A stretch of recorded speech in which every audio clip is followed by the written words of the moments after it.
America leads the world in medicine development. It matters. We get new medicines first, nearly 3 years faster. 5 million Americans go to work because we make medicines here at home. And not relying on other countries keeps us safe. But China is racing to overtake us. Will we let them, or will we choose to stay ahead? When America leads, America cures. Let's tell Washington to keep us in the lead.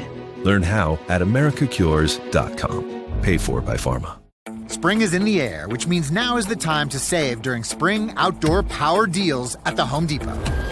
Make cleanup easier when you go cordless with the Milwaukee M18 string trimmer, designed to deliver more runtime, more speed, and maximum performance.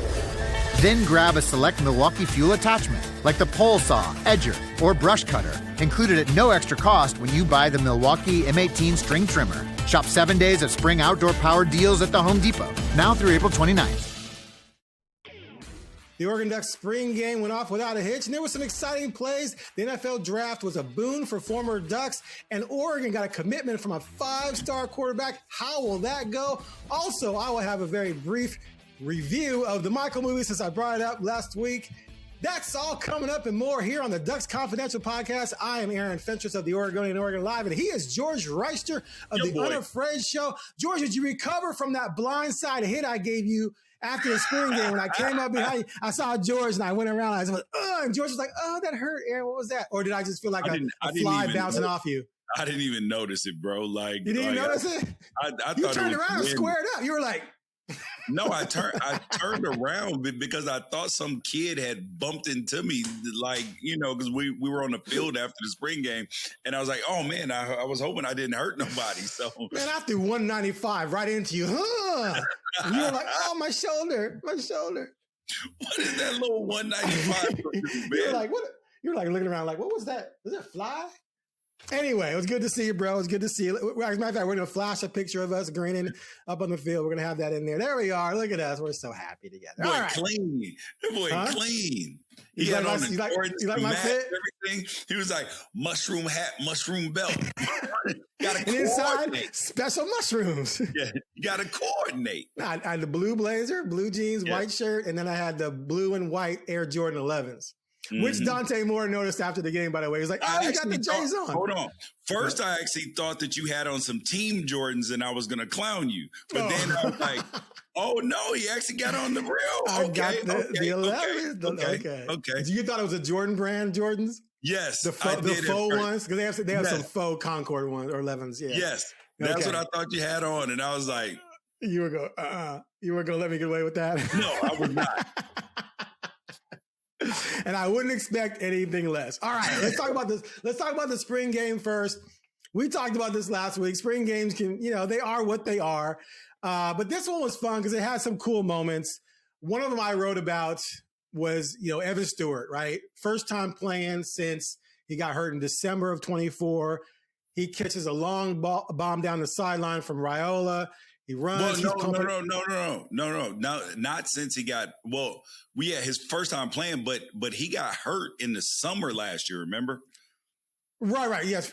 Did I say first time he got, sorry. He didn't get hurt in the summer 24. That was his last game. And he got hurt in the summer. Yeah. Correct. Yeah. Right. Sorry. So that was his first game, game action in 16 months. And he caught that ball, man. Once he realized he was to the house, he pointed to the student section. He was pumping his fist as he crossed the goal line. And afterwards, he talked about just how much fun it was just to be out there just playing again. And it was cool. Like he is a very engaging kid. Like I was in there listening to him and talking. I was like, because I never really had any interaction with him because I didn't cover him 2 years ago. But very interesting guy. But then on the other side of it, he and Decorian Moore were on opposite teams. And they had been trash talking each other all week about who was going to win. And so Decorian was like, yeah, his touchdown was cool and all, but mine won the game with 20 seconds left in the game. Because he caught a deep bomb from Dante.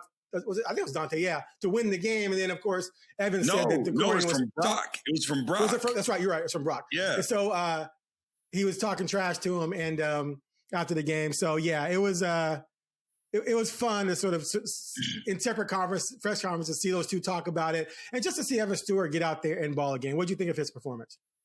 Oh, he showed why he was a 5-star coming out of high school. He's a blazer. And why some people thought he could have been a first-round pick had he been able to play this last year. he's a really good wide receiver. He's a little skinny in the leg area, but there have been plenty of skinny-legged wide receivers who can play and who can ball. He catches the ball well, makes tough catches, but he's strong. He doesn't get pushed off his spot and all of that stuff. And he actually made a big catch over Brandon Finney that came from Achilles Smith Jr. So, there's a lot. That was a nice play. Yeah, there's a lot to like about this wide receiver core. And honestly, I actually believe Oregon might have the best wide receiver core in the nation because Jeremiah McClellan did not play in the spring game, but he is healthy. Mm-hmm. They were holding him out for precautionary reasons. Evan Stewart, and then you add in Decorian Moore, and then what's behind them too, bro, it looks good. And then obviously you can't leave out the tight end Johnson because he's a dog. Yeah. He played well, caught a touchdown pass too. This is going to be a lot of fun for Dante Moore to throw against and play against when he's not playing against his own defense. Right. Well, yeah. So let's talk about that. So the run game didn't do very much. There were 12 sacks, combined for both teams. And Dan Lanning was asked about that. He kind of laughed and goes, "It's funny that we're keeping the stats in basically a scrimmage." And his point was obvious. You can't put too much into that. He said not one quarterback got touched or hit the ground, but there were sacks, right? Some of those you could say maybe wouldn't have been sacks, or who knows? Who cares? But the takeaway is that we know the defense is loaded. Right. We know the offensive line is still a work in progress. So you would expect the defense to win, so to speak. And they did. And guys got home. And plus, quarterbacks are still learning very limited scripted plays, Lanning talked about. So the offense has limitations anyway. But what did you take from the defense's performance? Okay. The defense was very, very vanilla. Right. They were only playing 3 coverages the entire game. So they're not bringing zone blitzes. They're not stunting. They're not sending the corner, sending Finney off the edge. No, this was a very vanilla performance, and particularly because it was on television. Oh yeah, and Lanning said that we don't want to give away too much, Oh, that was intentional. That was intentional. See, if anything, I'm running triple reverse annexation of Puerto Rico passes from Little Giants. I think we've seen that movie just to put it on film so people can see it and go, "Oh, they might run that against us in week 6." No. They went the opposite. They kept everything in that, like the base vanilla package, and that's it.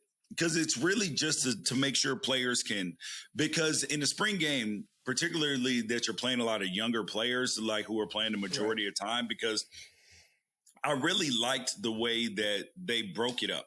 First of all, they made it like a real game in terms of quarters, possessions, all of this stuff, and one team versus another team. I remember the defense versus offense with the point system. The defense can score. Like Helfrich did that one year, and the final score was like 60-10 or something. I can't remember what it was, but it was just ridiculous. Yeah, a more of a true game is way better. 100%. Yeah, and you get a chance to mix up the team, so it wasn't ones versus twos.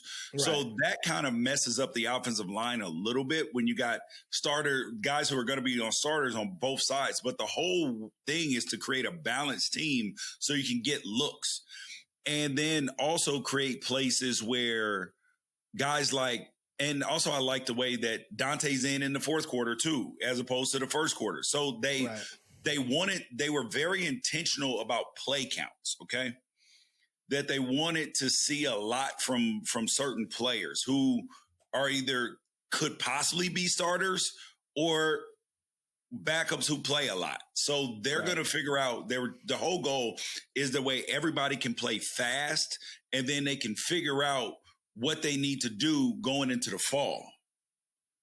Right. And it was cool to see because it keeps players engaged. Because I remember somebody asked me after the game, they're like, "Why is Mateo in the fourth quarter? Why is this guy in the fourth quarter?"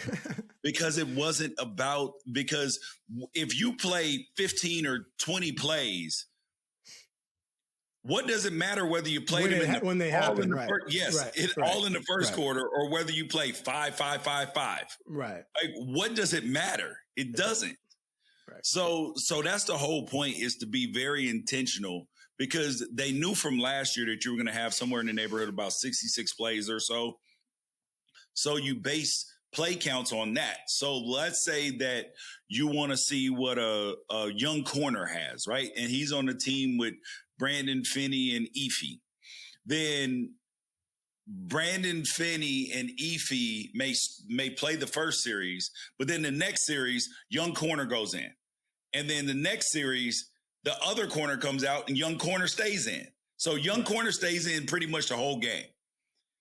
And he just rotates through the other people. Same thing with linebackers, same thing with running backs and all of that. So it just creates a balanced system.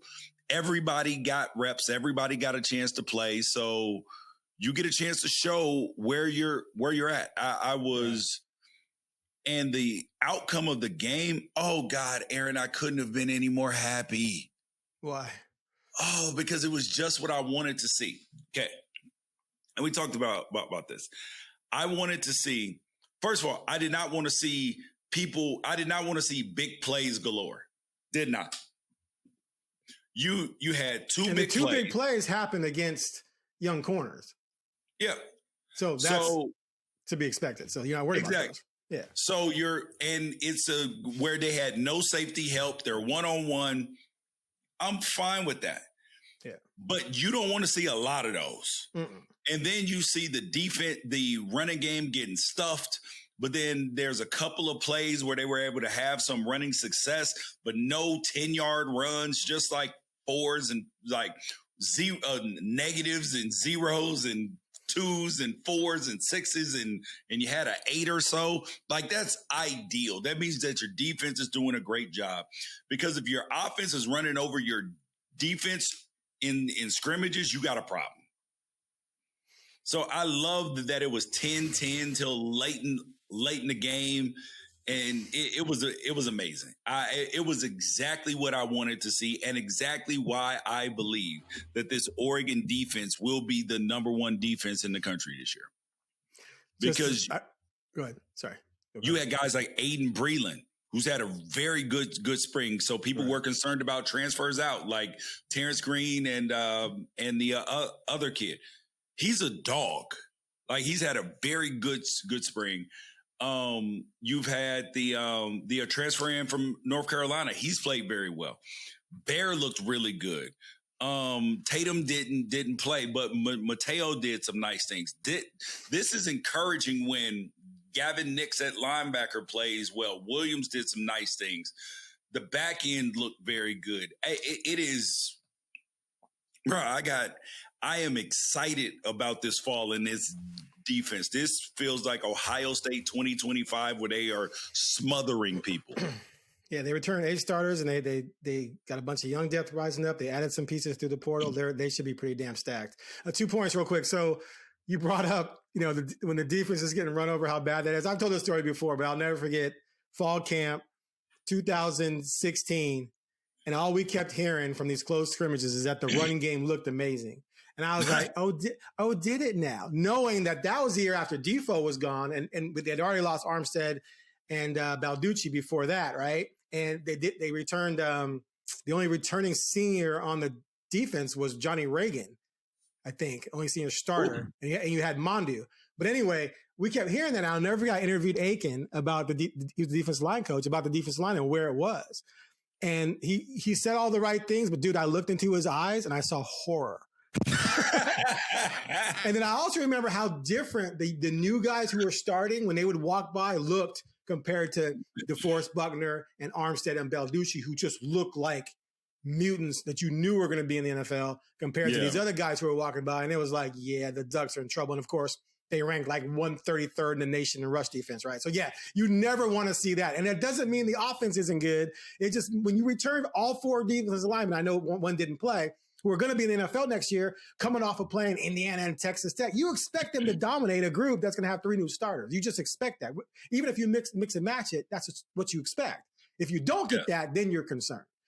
And I am hearing some Haloti Nada type things out of practice about Amari Washington. So here's let's not go crazy. Let's not go crazy. Haloti? No. So let me tell you what I'm hearing. So obviously nobody who's there was there for Haloti except for like Chief, Kenny Farr, and like Hawk, right? Right. That's pretty much it, right? Outside of them, everybody's new in the building. So my point is that when Haloti, particularly as a junior, they had to take him out of practice at times because he was too disruptive. Right, because you couldn't do anything on offense. Yes. You couldn't get you got too much of a look, so you couldn't actually get a look. Exactly. We're trying to run trap, and he's eating up 2 gaps. We can't do that. Go ahead. And I'm hearing that about Amari Washington too. Okay. Haloti was there too. Haloti was there too. Go be a college football Hall of Famer, or be potential NFL Hall of Famer, or defensive MVP, that type of guy. But I'm talking about just that part of it. Yeah. The other thing is, someone said, why is Mateo in the fourth quarter? In a running clock scrimmage, the fourth quarter is basically like the second quarter of a real game. So it's not that big a deal. Okay, we got to talk about, go ahead. Hold on. I got to bring something up. Okay. So I was in Eugene from Thursday to late Saturday night. Okay. At least 8 people came up to me and had the same exact thing to say. And I want to address the people who addressed me, and I want to address the people that probably are thinking the same thing. And me and you have had a discussion about this. At least 8 people, Aaron. 8 people. 8 people came up. They were talking about how much they love the show, first of all, that they love this pod, that they're enjoying it. Then the next question was, how do you deal with Fentress? How do you deal with Fentress? You know what I told them? I'm an acquired taste. It took a bit. I'm like beer. You got to have 20 of them and then you get used to it, right? I told him, I said, look, here's one thing I know is that Aaron is a good human. I was like, love Aaron Fentress. I was like, gets on my nerves every now and then with some of his ridiculousness. I've never said anything ridiculous.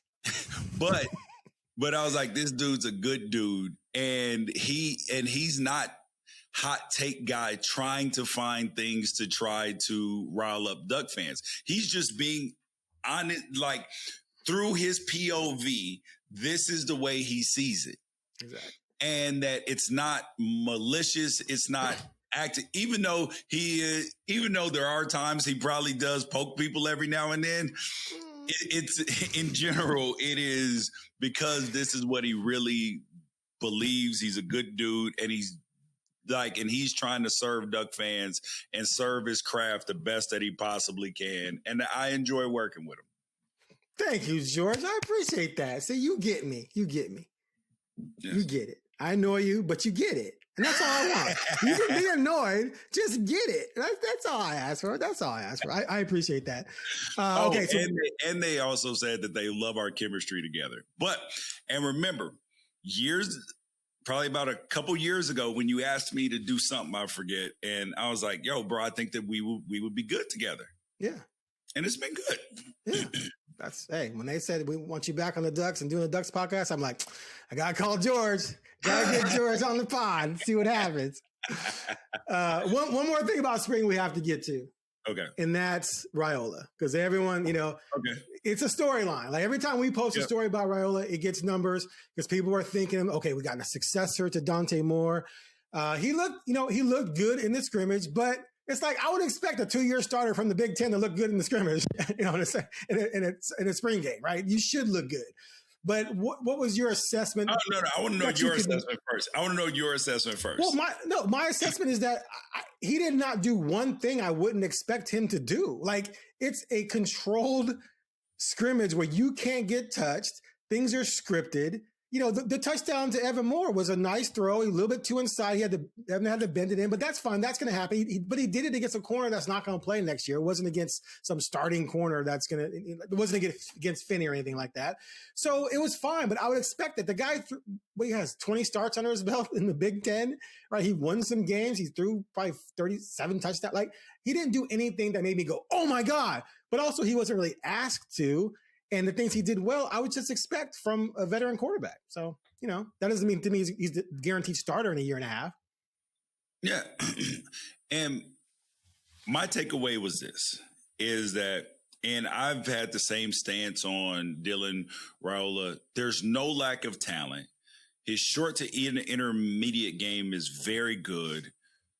The issues have come up when he's had to push the ball downfield with either accuracy or ends up taking a lot of sacks, right? So because he's not mobile. Yeah. Right. So the thing that you want to see out of him is growth, right? And Aaron's right. Like, there was nothing in the scrimmage that you were like, but then there was nothing that you're concerned about either. Right.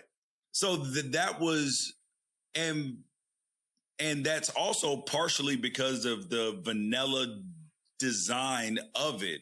So you're not going to get a chance to show a whole lot, because I would put his performance and Brock Thomas's performance, like, they look like the same guy. Like, there wasn't anything heroic. Like, you saw Dante looked a little more crisp. You know what I mean? Like, you could see, like, like, there were a couple of throws, you're like, oh, these... Okay. But when it came to them, I thought they were solid. I couldn't, the only thing I was left with was, it's going to be a fight for that number 2, buddy. Even though the intention is to redshirt Raiola. They're still finding a true number 2 in case Dante misses extended time. Correct. Over 4 games to where you would burn a redshirt. Right. Correct. Yeah. Right. So it's going to be a fight for the number 2 job. And I think that we saw some like a lot of growth out of Akili too. I am hopeful. I am hopeful that between now and the fall, that one of them can convince the staff that they are the next guy, right? Because Dante was able to convince them of that. That way, when last offseason came up, there was no portal talk. There was like, no, we got our guy. So they have another 6 months to convince everybody in that building that they are the guy. And right now, and I've told people where people say, oh my gosh, Dylan's for sure the next guy. No, Dylan's for sure the next guy who's going to have an opportunity to show you that he's the next guy. Right. And he knows that he has a lot to prove and also a lot to improve on his game. But like you said, when you start 20 games in the Big Ten, you don't suck.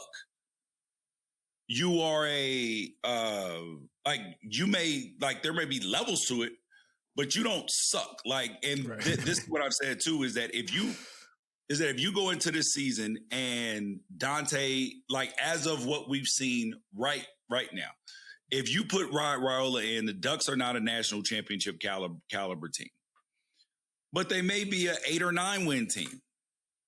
And you need to get that next jump because it's the 3 to 4 games that separate your season. Right. It's not, 12 games don't separate your season when you have the level of defense, coaching, and talent that this team does. Like, you're really playing for 3 to 4 games, and you just need you need a difference maker in those 3 to 4 games. And then in the other 8 to 9, you just need somebody who's not going to let the house burn down. 100%. And with where this program is, they're not taking chances. They have to know. They have to know, okay, he's the dude. He's going to be an NFL quarterback. He's our guy. Not, I think he can. Okay. He might be able to. Right? There's a prime example of that just came out. Brendan Sorsby at Texas Tech. They can't go get another quarterback now, but they wanted, like they were in love with their backup last year, who was a freshman, Will Hammond. Will Hammond tears his ACL last year. So that's the reason why they went to go get Brendan Sorsby, is because they weren't sure, because they knew he was going to miss all of spring ball, and you got an injury, so you can't guarantee it's a knee. So you, even though ACLs are highly recoverable, like there's some times where if you get an infection or something weird happens, you don't know.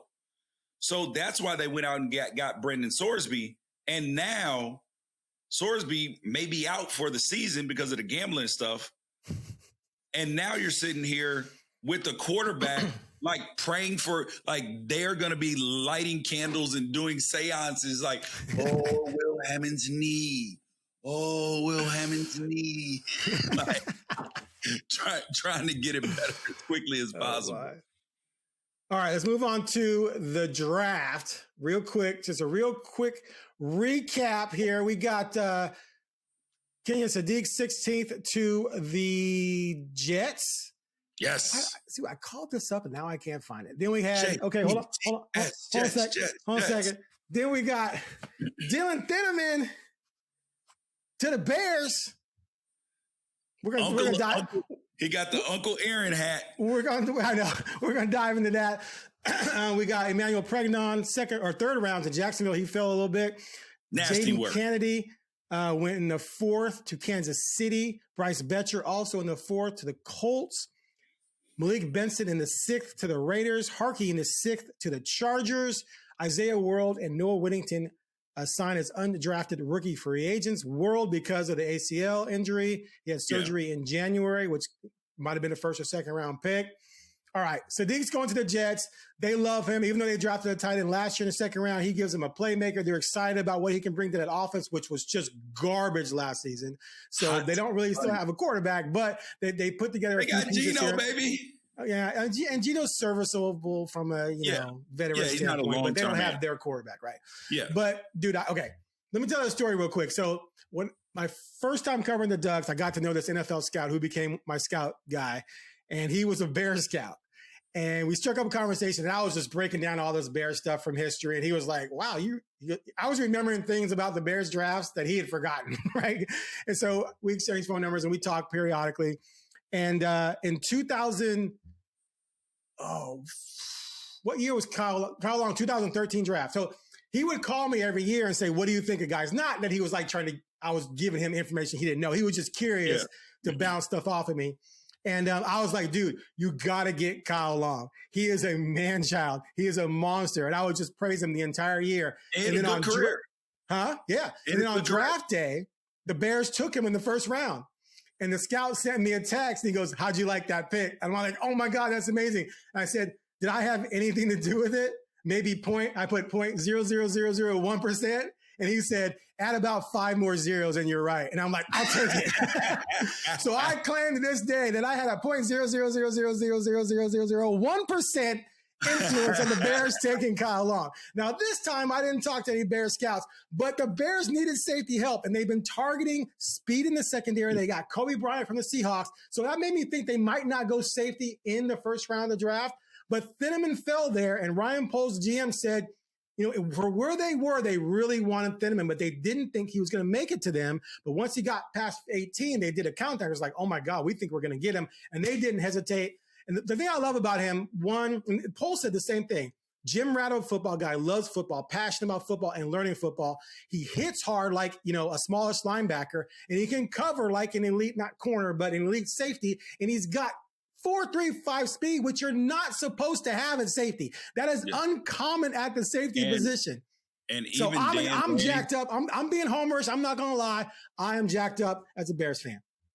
Even Dan Lanning, if you ask him if this is his best safety that he's ever had, he'll probably tell you yes. Well, sorry, his best free safety, excuse me. Who would be the other safety in contention? I can't think of anyone right now. Oh, there's a lot. This is ever in the Dan Lanning. Not just 4 years. Okay, not just 4 years. Okay. No, he's that guy. Like athletically, he reminds me of someone that I had a big football man crush on. Was it Jaron Landry? Yes. Who, LSU. Yes, Washington got him. Jaron, I think, played. No, Loron was the safety. The other one was the wide receiver, right?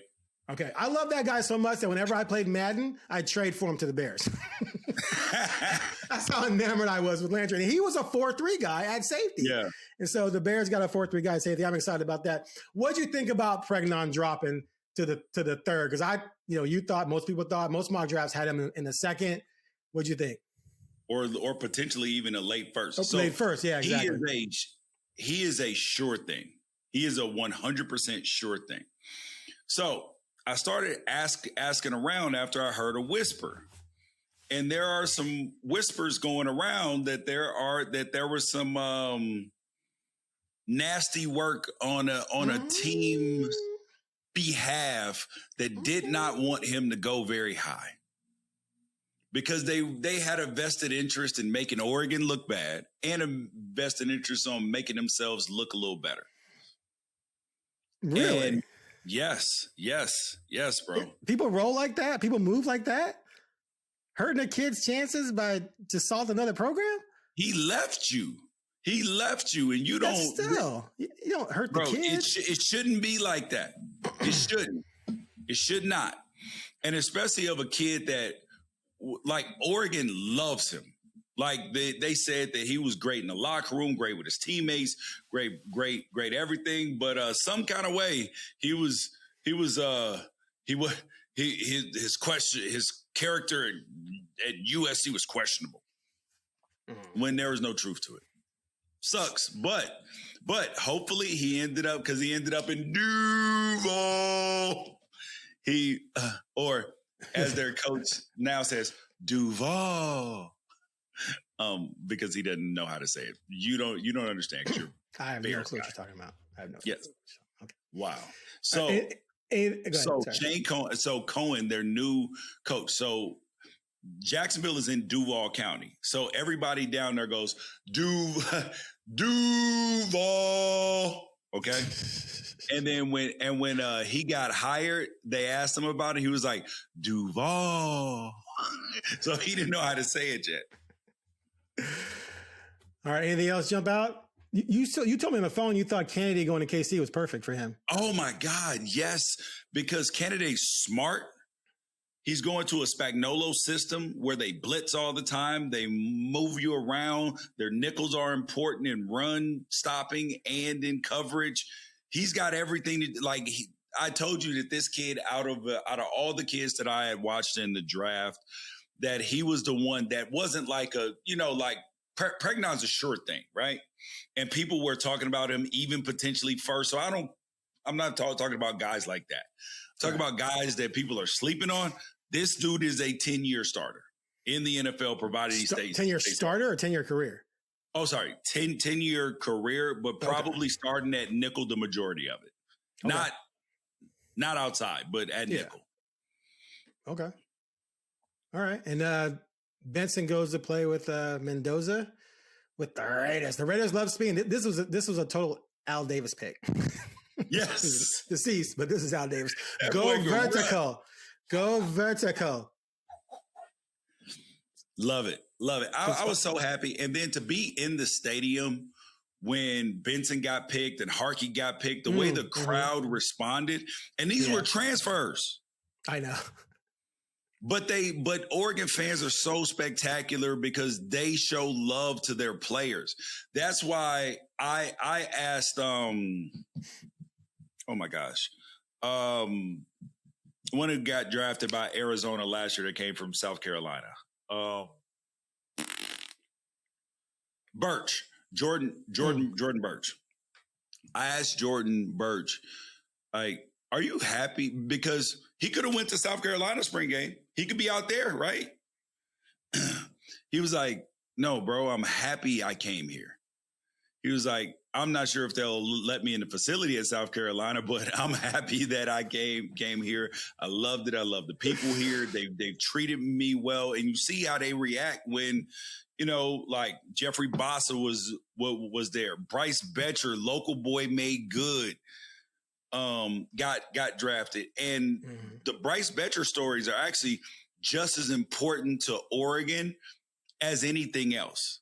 because when you get local boys made good, like, both the Herberts and Bryce Betcher, who's a walk-on, he was like, all I wanted was a T-shirt.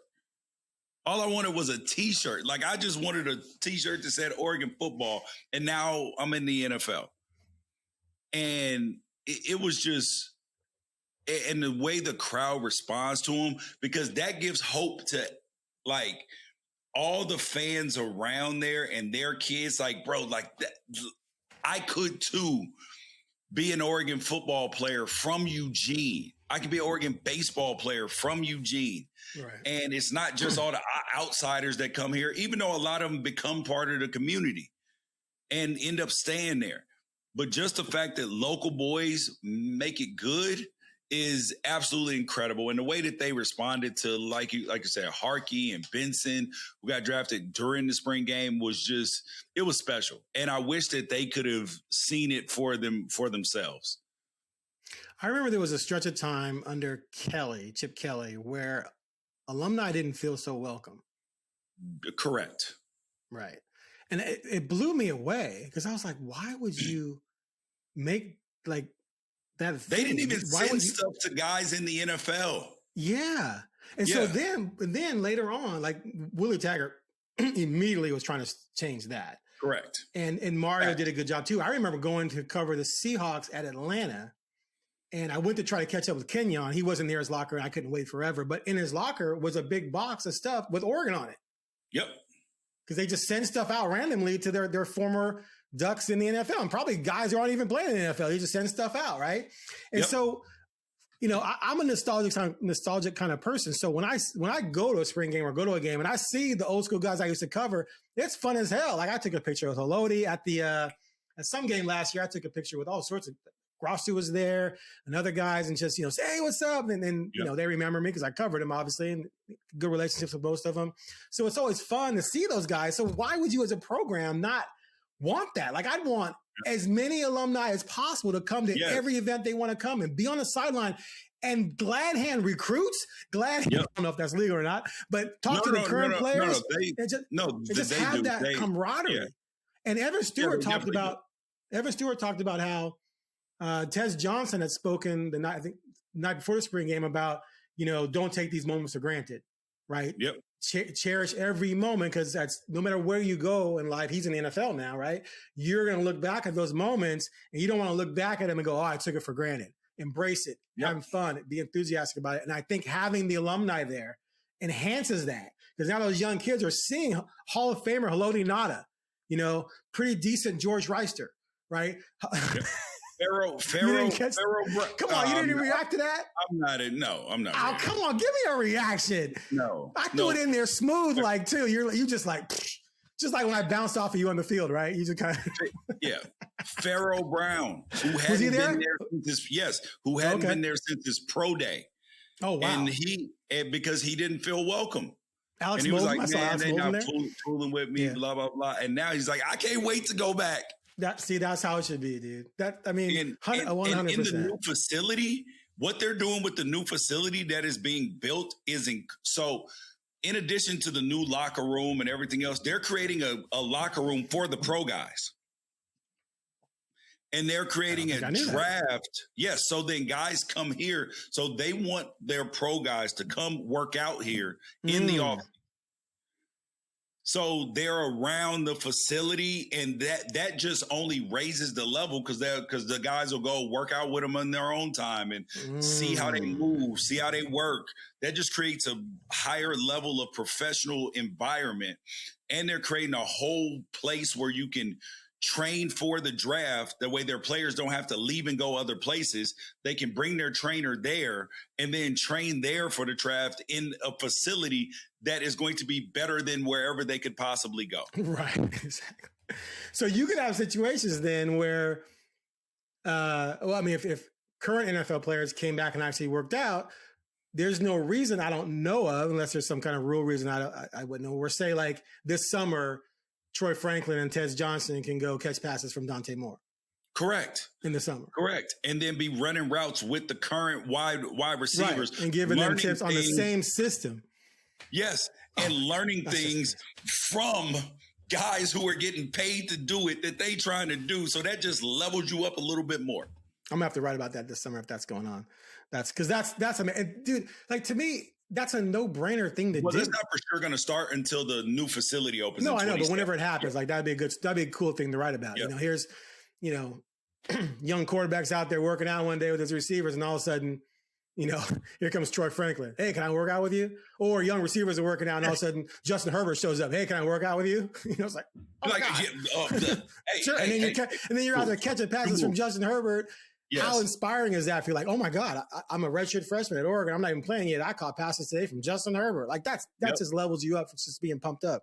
So yeah, that'll be great if they can do those kind of things. I don't know how much, offensive linemen want to go up against NFL defensive linemen, but that would be no contact anyway, so it wouldn't matter. But anyway, that's cool. I love hearing that. See, I'm not a hater. See, I love stuff like that. All right, let's get on to Mr. Mencl. The 5-star quarterback recruit, Will Mencl, has committed to the Ducks.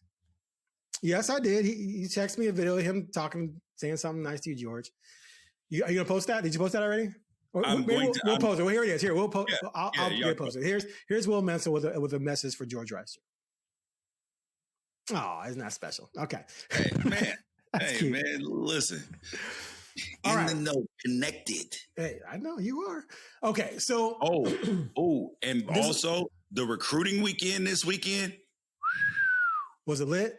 They got another commitment from a linebacker too over the weekend. Yes. Well, they got 3 commitments over the weekend, but they also there was also some undercover visits going on, buddy. Okay. That's all I'm at liberty to. That's all you can say today. Say. That's all I'm at liberty to say. But just remember that I said this. If we get a nice flippy, if we end up flipping this kid, oh Lord, have mercy. Okay. All right. So this is one of those moments where you have to explain to yourself about Aaron Fentress, right? How do you deal with Aaron Fentress? Okay. So I've been covering this team off and on for a long time. And there was a wild stretch there where they recruited a lot of 4-star, and then you had the 5-star quarterback on Ty Thompson, and none of them panned out. And the 2 guys who panned out were 2 3-star guys, Mariota and Herbert, who just came out of nowhere and blew the doors off the thing, right? So I can go back off the top of my head. I can go back to Morgan Mahalik, Travis Johnson. Now, Tyler Shuck, I think, got screwed. They should have stayed with Tyler Shuck over Anthony Brown. That's another story. Still, he only started 1 year, so he counts in this. I would agree with that. I would agree with that. And I had a conversation with Mario about that. He just kept telling me, man, Anthony Brown's going to be better. I go, yeah, he might be better next season right now, but don't alienate Shuck because Shuck is a young kid who just led the conference in passing efficiency. But whatever, that's another story. Then you got Robbie Ashford, Jay Butterfield, Ty Thompson, of course, Austin Novosad, and you got Akili now, right? Who's there? The Beaver kid committed or signed, right? And then got out of it to go to Georgia after they got Raiola. So Raiola's in right now. If Raiola works out, he redshirts in 26, he starts 27, 28. All right. That means Mencl comes in as a freshman in 27, right? Yeah. Yep. Yeah. And then redshirts that year. Next season, yes. Right. Redshirts that year. No, sorry, after next. And then would start redshirt sophomore year. No, redshirt sophomore year, succeeding. Potentially, if things worked out, is the guy. Well, I think that it would probably be most likely redshirt freshman year, because if Raiola goes pro, or you end up bringing in another transfer because if you bring in another transfer, you're only going to bring in a 1-year dude. Okay, but you're only going to do all of this if he's legit. Because let's go back to the last 5-star kid. I don't know how many people remember watching Talking Ducks back then, but I was like telling people Ty Thompson, the reason why Ty Thompson isn't playing over the sometimes up and down Anthony Brown was because Ty Thompson was not close to ready to leading an offense. And people were like hammering me. And then you reached out to me and Jeff Schwartz reached out to me and said, dude, we're hearing the exact same things. I couldn't tell people you were telling me that, but that just reaffirmed what I already knew. And I was like, there's no way they're not going to go get a transfer people were killing me about that. And of course, Dan Lanning, day one, boom, he goes against Bo Nix, right away. Then it's like, oh, well, Bo Nix is here to back up Ty Thompson. I don't think that's happening. And of course, we all know what happened. Bo Nix becomes a first-round pick after contending for the Heisman. Ty Thompson transfers to Tulane, gets moved to tight end because he gets beaten out by someone else. So my question for you is, if we're being honest and we're thinking about the history and we're thinking about the future, and we're thinking about this program's ability to go out and buy a quarterback whenever it needs to, what are the odds of Mencl ever being the guy? Now, I'm not saying it's impossible because we just saw with Dante, although Dante went to UCLA and came back, still had to be groomed and raised up, right? And now he's the guy. So for all we know, Mencl comes in, shows that same potential and just bides his time and is the guy. But based on history, it's like a 10% chance that Mencl's ever going to be the guy at Oregon. See, I wouldn't say that. Okay. And the reason why I wouldn't is because, number one, that's not what Oregon wants. Like, they do not want to consistently be in the 1 year transfer portal business. And I think that's why Raiola kind of felt like that could fit, because because he would minimum be in the program for 2 years, could be in the program for 3 years, right? Right. Dante, been in the program. He's coming up on his third year in the program. So, like, people from the outside be like, oh my God, look at them. They just keep bringing in these 1 year transfer. That's not true. This is on Dante's third year. Bo Nix was there for 2 years. And granted, the Bo Nix thing was like, I don't even necessarily count that as much because you got a new coach. And of course, he's going to try to figure out a quarterback. You know what I mean? Well, but Mario was going to do the same thing. Mario was not going to roll with Ty Thompson. So correct. So I'm not. So yes, if you miss on your one quarterback bring in, that's a thing. And I do think that that sometimes you do miss. It's an inexact science of quarterback evaluations, or you wanted the guy that you loved went somewhere else. That's a whole nother thing.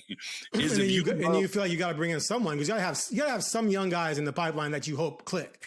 Correct. Right. So sometimes you miss out on the guy. So, like, let's say Oregon wanted Nico in 2023, but then you end up with, like, what year did who did Oregon sign in 2023? They got Novosad, right? Yes. So Novosad was 22. No. He was Novosad was 23. I'm looking at it now. Okay. So in that 23 class, you had Arch, Nico, Dante. Oh wait, so they wanted Dante, right? Yeah, Novosad was 22. Novosad was already there, wasn't he? Yes. No. Yeah. No. Man, you don't know what you're talking about. I'm just kidding. I'm looking at it right now. I'm looking at it right now, fool. So then Dante decommits. They had to pivot to Novosad. Right? So he wasn't the guy that they wanted first. He was the guy that was still available because remember, it was super late. It was right before he decommitted, like 3 days before signing day, but they may have had word for like a week. So now you got a lot of work to do. So, and in that class, you had Arch Manning, who was going to Texas, Nico, Dante. So let's say your top two quarterbacks were Dante and Nico. You don't end up with either one of them. And then after that, Jackson Arnold, who hasn't worked out in his two stops. Malachi Nelson's on stop 4 right now. Jaden Rashada's on stop 4. Aiden Childs had a good start at Oregon State, and I'm hoping that the kid that it goes well for him at Northwestern this year, because I like the kid a lot. Then you got Austin Mack, who hasn't played yet, but played in the bowl game versus for Alabama when Ty Simpson went out.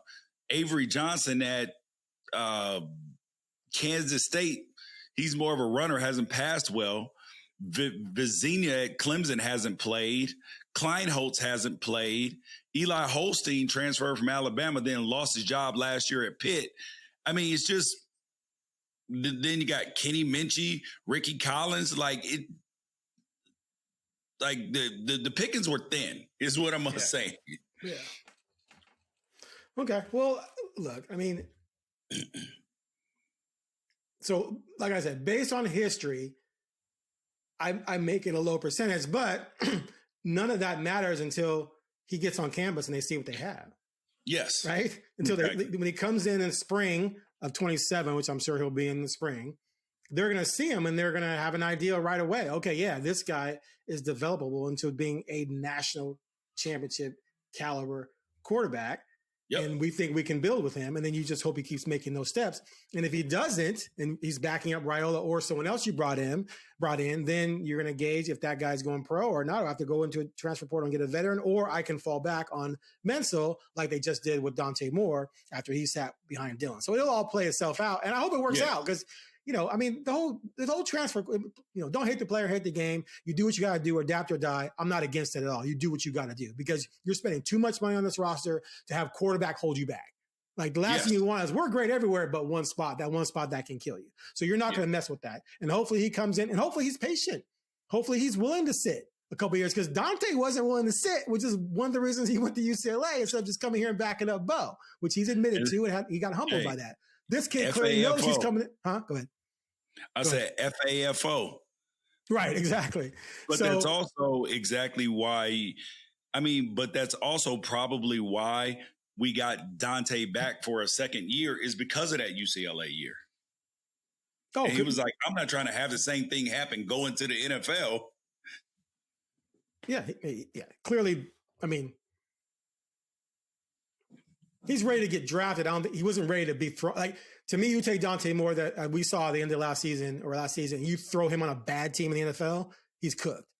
Yeah. He's going to get cooked. Like, it's not going to be pretty unless you better run the ball 70% of the time. And that's not a knock on Dante Moore. That's just history. You take a young quarterback who's not quite ready, you stick him in the NFL on a bad team, that guy's just going to get cooked because he's seeing things he didn't even thought of before. And he was struggling with some things in the college level. And Dante's admitted this, like, pre-snap recognition is something he has said he needs to work on. And you can't go in the NFL being behind the 8 ball on that. So. Pre-snap, exactly.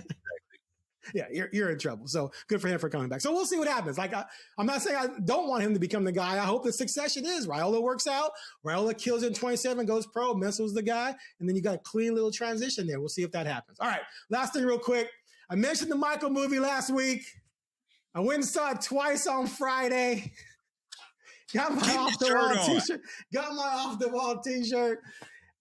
So I said on my video that I posted that I was going to have a review. I went and saw it with my daughter and her good friend Audrey down at Oregon and my wife. And it took me a couple of days to process, bro, because I'm a huge Michael Jackson fan. Let me just say this. The fanboy in me was impressed with Jafar Jackson. He was amazing because I would have ripped it to shreds had he sucked. Just to give you how much I have heard that too, that he was unbelievable. Unbelievable. Just to give you how much of a fanboy I am. You've seen clips of Jafar wearing the black and white striped pants, right? Yeah. You've seen those clips. Okay. So when they show those clips in preview, you can't hear the music. I knew what song he was singing based on the moves he did. That's how much of a nerd I was. Also, they show him wearing those striped pants in LA on the last day of the tour, when any self-respecting Michael Jackson fan knows that he only wore the striped pants once the entire 6-month tour, and that was opening night in Kansas City. So that's what level of madness you're dealing with here, right? Okay, so I'm going to dissect the hell out of someone trying to play Michael Jackson, and Jafar was incredible. All of the scenes they shot were immaculately done with a few minor details here, but you can't get everything right? So it's incredible in that respect. Okay, so as a fan, as fan service, it's an A-, it's a B+, it's right in there, it's great. But in terms of me being a Michael Jackson PhD, and in terms of movie artistry, and the biopics we've seen in the past and how they were done, like Ray, like Malcolm X, things like that, which were longer and more and layered. They showed the hard stuff. Exactly. And they weren't 2 hours like this. This 2 hours is fan service.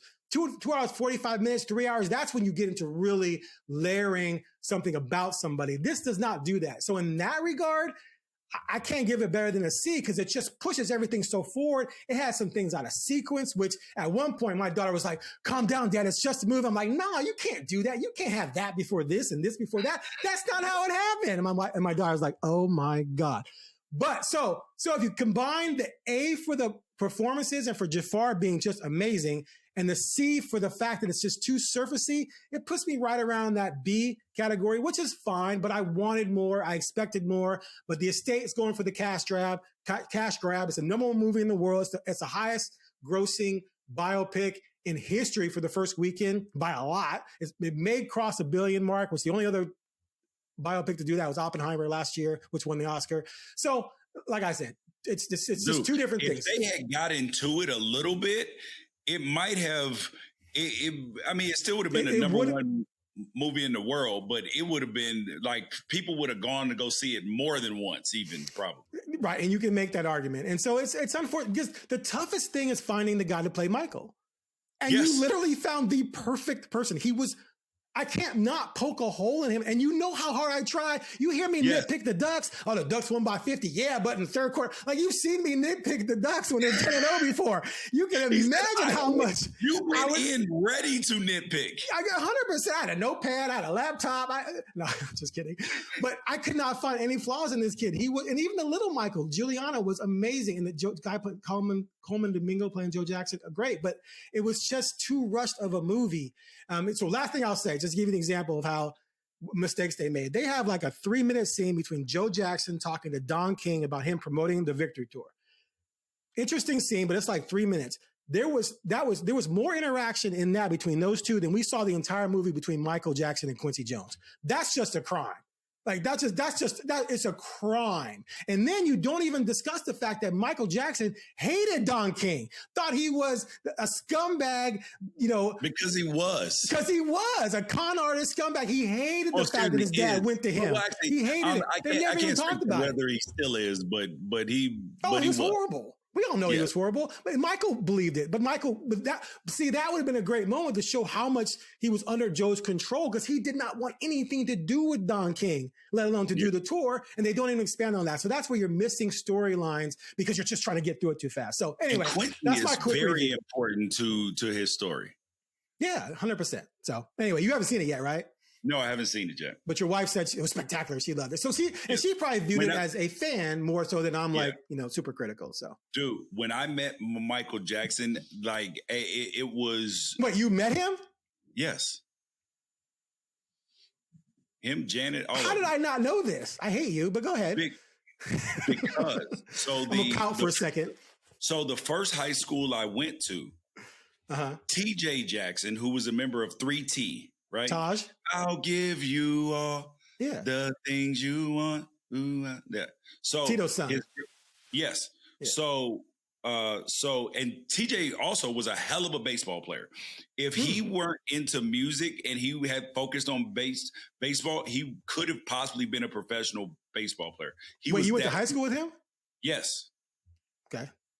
Went to the Buckley School with him. Did he remember you? Yes, of course. I'm gonna message him because he and I communicated on DMs before. Go ahead. Oh, good. Ask him. Ask him about George Wrighster. He'll 100% know who I am. I went to his graduation party. Okay. And his graduation party. How do I not know this? His graduation party was at the Havenhurst house. Remember you went to the Havenhurst house? Yes.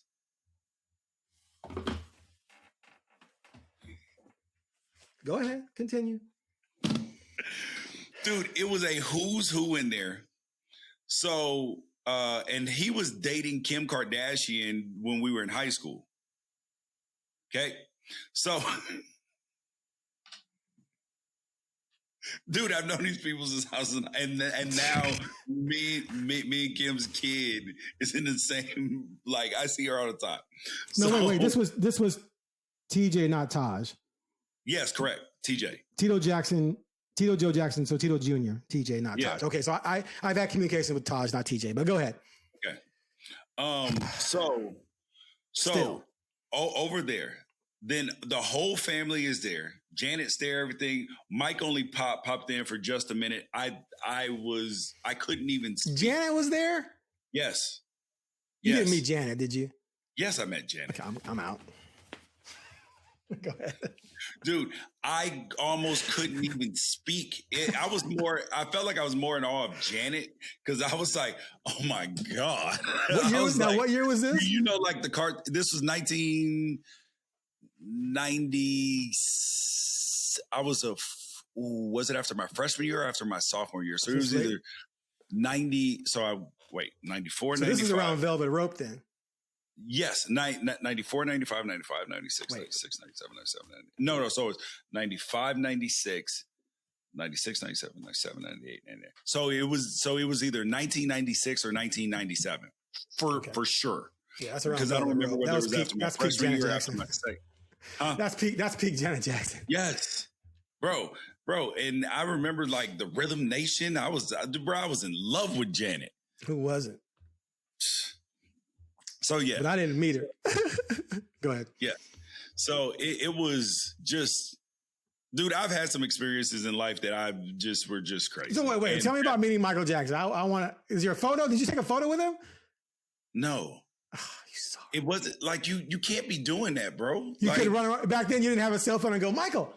Cell phone. I didn't have a cell phone until my sophomore year in college. That's my point. That's my point. We didn't have that. You didn't have that luxury back then. Yes, and even if it happened now, like you can't really do that. Yeah, you can. Michael, hold on a second. Exactly, because then you don't get invited to places, stuff like that. Like you got to play it cool, and then. Once you're in, then you can be like, hey, yo, let's take a pic, like commemorating it. Like, you know what I mean? Okay, so how'd you meet him? Tell me about meeting him. He walks in, like, hey, this, and like, and I wasn't like formally introduced to him, but he was mingling with the rest of the family like normal. I come over and I'm like, hi. He's like, hi, how are you? Like, that was it.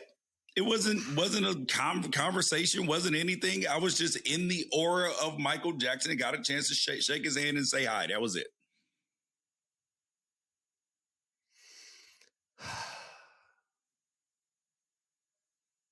This changes our relationship, just so you know. I will never look at you the same again. Why? How did I not know this already? Now I'm going to be jealous of you every day. I'm sorry, Aaron. It's okay. I'm exaggerating, but that's a good story. And he was like the Havenhurst house. Yes, bro. The Havenhurst, not infamous, but famous Havenhurst house. Like everyone knows the Jackson compound that Michael paid for. Yes. Where his parents live. Dude, when you drive down Havenhurst, dude, so many people have probably driven past it and had no idea where. Yeah, it's tucked away. It's behind a fence and it's bushes. Like but it's not that far from Ventura Boulevard. It's less than a quarter mile away from the corner. Right. Like you are, but there's only one. Well, there's the driveway, and then the bushes, bro, got to be like you know how people use like privacy hedges. Right. They're like 50 feet tall. Yeah, they're taller than the house. You got a chance to go in the house. Everything. It was crazy. There's a ton of scenes in the movie that are shot at the actual Havenhurst location. So you'll take a trip down memory lane when you go watch it. Did you see Bubbles? No, I did not see Bubbles. Okay, that saves it for me a little bit. At least he didn't meet Bubbles. That's where you draw the line. I gotta find something, man. At least he didn't meet Bubbles. Okay, but real quick, I'm gonna tell another story. Just this falls along to what we're talking about. So, my father-in-law, for his birthday, went down to see his son and play golf with his son and two friends. His son Ryan, my brother-in-law, in LA. This is like 7-8 years ago. And his son's friends' kids were going to Notre Dame High School, something like private school. Yeah. Does that sound right? Yep. Yes. And I guess every year, Sugar Ray Leonard does a fundraiser auctioning off playing golf with him. Yeah. And so my brother-in-law bought that for my dad, or my father-in-law. Okay. Sorry, my brother-in-law brought that for my father-in-law. So for weeks, I know ahead of time that he's going to go down and not just meet Sugar Ray Leonard, who's on my Mount Rushmore, but play golf with him. Then there was like a little minute where he was sick and might have to cancel. And I'm like, I can go. I was like, please be sick. Please be sick. No, I didn't do that. But anyway, he goes down there and I know he's there the whole day. Then they FaceTime me. And I got to talk to Sugar Ray over the phone for a second. And then but then they went to Sugar Ray's house and spent like an hour at his house taking pictures with him and seeing his championship trophies, all this kind of stuff. And I'm just like, oh my God, you cannot be doing this. So every once in a while, my father-in-law would just randomly bring up, hey, remember that time I played golf with Sugar Ray Leonard? I'm like, stop it. Oh, I'll give you a story. I've had an opportunity to spend some time with Sugar Ray too. Oh, remember when they were filming that boxing show that he was a part of? Wound salt. That what? That boxing show, probably like 15, 18 years ago. Yeah. So I had a chance to spend time with him around there because at that point in time I had become friends with Mosley when he was still married to his ex-wife Jen. So like Jen became a friend of mine.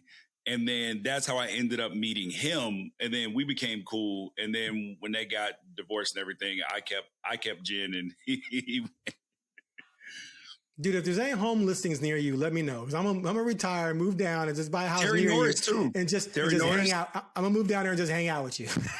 You can come hang out. Where you going, George? Yes. Can I come? Well, See, I honestly, this is why my kids are like unimpressed by a lot of things. Because they're just used to it?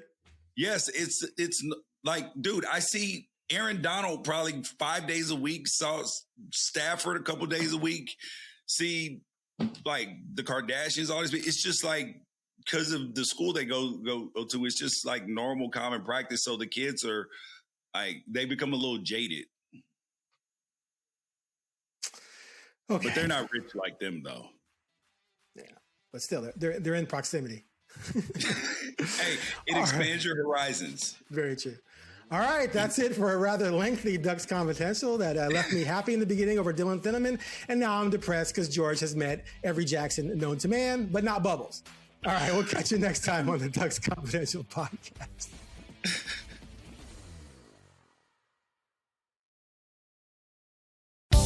Our yoga instructor challenged us to find inner peace. I found it faster than anyone. After 4 seconds, I stood up and screamed, I found Nirvana! I win! They asked me to leave. I guess they don't respect winning. Bet365 does, though. New customers get $200 in bonus bets just for betting $10. Namaste, losers. Bet365. Winning is everything. Gambling problem? Call 1-800-GAMBLER. 21 plus only. Must be physically located in Virginia. T&Cs apply. In-app only.